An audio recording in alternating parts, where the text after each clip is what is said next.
Lancia had traditionally used the design house Pininfarina. The rival Bertone design house wanted a relationship with Lancia and knew that they were looking for a replacement for the aging Fulvia for rallying. Bertone decided to design an eye-catching model to tempt Lancia away. A running model would be built using the running gear from a Fulvia coupe, which belonged to one of Bertone's friends.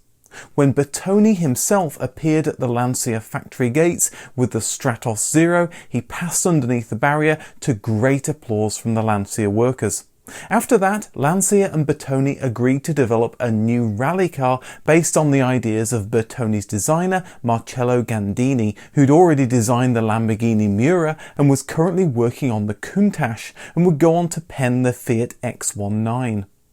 The car was first shown to the public at the Turin Motor Show in 1970, featuring a futuristic wedge-shaped body with distinctive arrow motif.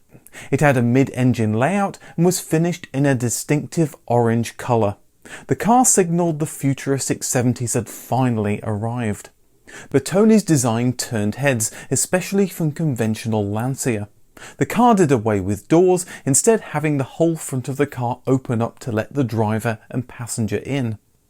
Cesare Fiorio, who headed up the Lancia racing team, worked with Bertone to refine this design into one suitable for rallies. To create a worthy successor to the Fulvia coupe, he enlisted drivers and technicians from the racing team and established some clear rules. It had to have a short wheelbase, 2 seats, a powerful central engine, good aerodynamics, and to work on all rallying surfaces. It started a new era in rallying, as it was the first car designed from scratch for this kind of competition. But as such, the team realised that they needed to produce 500 road-going versions before they could go racing. From this, the toned-down design of the Stratos HF developed and was launched just 12 months later at the 1971 Turin Motor Show. HF stood for High Fidelity. The rear-wheel drive car used a fiberglass body for additional weight savings and featured a distinctive crescent-shaped wraparound windscreen, providing maximum forward visibility but almost no rear visibility. The prototype had 3 different engines in its early development life: the Lancia Fulvia engine, the Lancia Beta engine, and finally, for the 1971 public launch, the mid-mounted Dino Ferrari V6. Although Lancia and Bertone had planned to use this engine from the start, Enzo Ferrari was reluctant to allow its use in a car he saw as a competitor to his own Dino V6.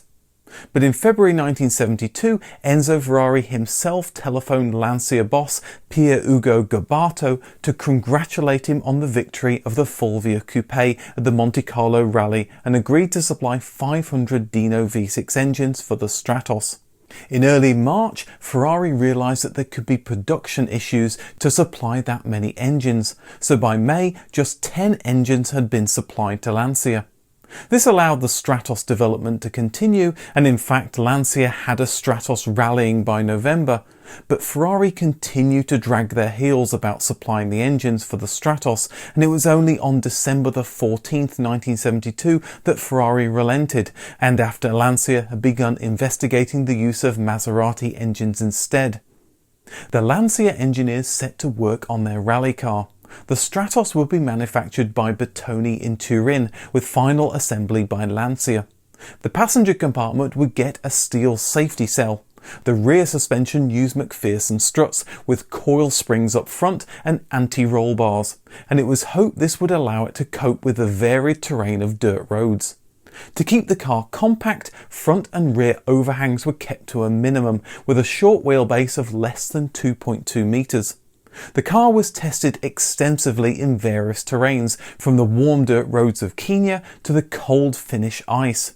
Even Pirelli would create a special compound of tyre for rallying conditions.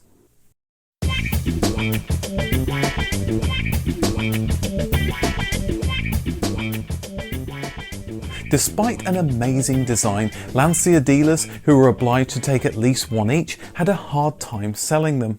This was the middle of the 1973 oil crisis, and the last thing on people's minds was a fuel-burning sports car, especially one that cost over 10 million lira, and that's about £77,000 in 2020.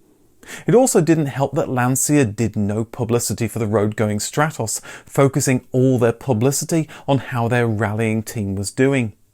The car had an 85-litre or around 19-gallon tank. This was needed for a car that got just 16 miles per gallon. The 188 horsepower Dino V6 was a thirsty beast, but being light, between 900 and 950 kilograms, it was fast, with a sub 7 second 0 to 60 time and a top speed of 144 miles an hour. With the engine question out the way by late 1972, the production run started in 1973, and by July 1974, all of the approximately 500 cars had been produced. Lancia raced the car in several Group 5 prototype events in 1972 and 1973. With all 500 homologation cars produced by 1974, the Stratos could qualify for the 1974 World Rally Championship season. Power output was improved to around 275 horsepower for the 12-valve version and eventually 320 horsepower for the 24-valve version. The car won the 1974, 1975 and 1976 championship titles and might have gone on to win more had not internal politics within the Fiat Group placed rallying responsibilities on the Fiat 131 Abarth. As well as victories in the 1975, 1976 and 1977 Monte Carlo Rally, the Stratos won the event with a private Chardonnay team in 1979. Beginning with the 1978 season, 24-valve engines were banned from Group 4 competition. Even with this perceived power deficit, the Stratos was the car to beat in competition, and when it didn't suffer an accident or premature transmission failure, and there were many of these, it was always in the running. And despite the fact that the Stratos was never intended to be a race car, there were 2 Group 5 racing cars built with 560 horsepower using a single turbocharger. Without support from Fiat, and despite new regulations that restricted engine power, the car would remain a serious competitor and proved able to beat works cars in several occasions with an experienced private team and a talented driver. The last victory of the Stratos was in 1981 at the Tour de Corse Automobile. With Lancia's parent Fiat focusing their rallying budget on the Fiat 131, Lancia switched to Group 5 endurance racing with the Stratos Silhouette model. They failed against Porsche 935s on closed tracks, but proved successful in hybrid races. The car also regularly won the Tour de France Automobile and Giro d'Italia Automobilistico in the 1970s, an automotive version of the famous bicycle races. And in 1976, Franz Wurz, father of Formula 1 driver Alexander Wurz, claimed the first ever European rallycross title recognised by the FIA. In 1978, Bertoni created and designed a concept car based on the Stratos called the Cibolo. The car's main characteristics were its sharp aerodynamic lines and polycarbonate windows. Like other Bertoni concepts of the time, the body is made from hand-beaten steel. A small circular portion of the side windows could be moved electrically, and a single large windscreen wiper vertically swept the windscreen. Headlights popped up out of a sharply raked front end. Inside, the steering wheel was designed to fit the natural grip of the hand, and also housed instrument switches and a speaker. Digital instruments were placed in the middle of the dashboard near the point where the dashboard and the windscreen met, designed to distract the driver as little as possible. It debuted at the Turin Auto Show with very strange arty publicity shots.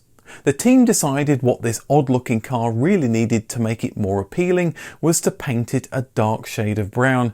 I'm not really sure that helped its cause. Since the 1980s, the Stratos has inspired several companies to build replica or kit cars. Since 2007, Hawk Cars Limited has produced a couple of models with a choice of Alfa Romeo, Lancia or Ferrari engines.